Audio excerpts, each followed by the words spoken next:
call him the King of Russia. The last time Tyson Nam 1681 knocked out a world-class competitor, it brought his MMA career to a full stop.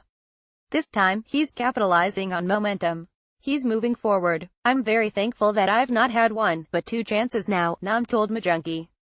It's like I've been given a second life in this career. Nam, 34, is 20 days removed from another impressive knockout, a only round drubbing of Rizvanov in the Russia-based Fight Night's global promotion. The win followed an even bigger victory, a last-second upset of Ali Bogdanov in April. Nam's fight with the one-time UFC title challenger was mere seconds away from expiring when he launched a head kick that forced a stoppage at the 459 mark of the third round. The finish made the internet rounds. It was déjà vu for the MMA veteran, who shot to fame 5 years ago with an upset knockout of no former Bellator bantamweight champ Eduardo Dantas. I've always trained with high-level partners, Nam said. I was just never able to exhibit my skills on a huge platform. When I got that chance, I was able to put everything out there. I feel like I'm a late bloomer in everything in life. I've finally figured out what kind of training works best for my body, the types of food I need to eat, and overall mentally I'm in a better spot. Fine wine comes with age, and I feel I'm along the same lines. I'm getting older, but I'm getting a lot better. The 34-year-old Hawaiian knows what it's like to fight back from a deficit. His win over Dantas might have been the gateway to MMA stardom and a title.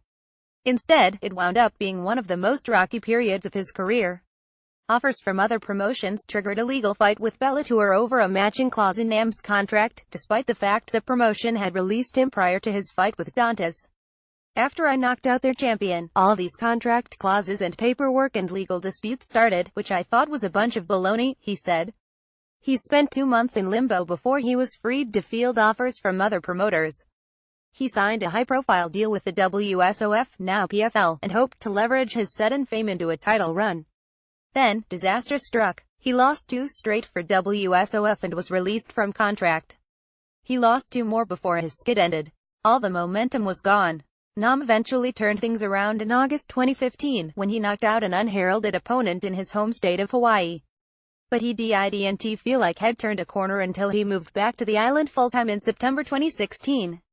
A longtime resident of Portland, Oregon, Nam had trained with world-class fighters at Team Quest and Sports Lab, but had grown weary of Pacific Northwest weather. MMA and training just didn't seem fun anymore, he said. For a little while, it was hassle and a chore every day. But now that I find it fun and exciting again, being around my family and friends, as well as being around the customs I'm used to, I feel like I've found the love in it all over again. The deal he signed with Fight Nights Global was the most lucrative of his career despite his uneven past. Perhaps the promotion wanted him well compensated for a loss to a Russian prospect. But again, he bucked expectations. Once the ready-made heel, Nam knows he's not going to be treated like a homecoming king. But his work might be a little more appreciated with each fight. I heard a few more cheers this time around than the first time, he said. With 2 more bouts exclusively owed to the promotion, Nam is happy to rebuild his brand on an international platform.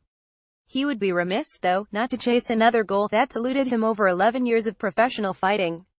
I feel like if anybody that's a fan or competes in MMA, their end goal is to have one fight in the UFC, he said. The UFC is the Super Bowl of MMA. Having one fight in the UFC would complete everything that I've worked for. Nam said he should have been under contract with the industry leader on 2 occasions, the come-from-behind knockouts that are his calling card. But for whatever reason, the stars have not aligned to put him in the octagon. By now he's resigned to the fact that he may never get to test his skills in the sport's ultimate proving ground. The money he's making on the international stage would seem a deterrent to a crossover, where starting salaries are lower. But he's not entirely driven by the bottom line. I've told myself I would always want to fight for a promotion that I loved fighting for less pay than fighting for someone I didn't love that paid more, he said. At this moment, he's happy and well paid. He's in the midst of a comeback. It's hard to complain too much, but he can dream about what's next. For more on the upcoming MMA schedule, check out the MMA Rumors section of the site.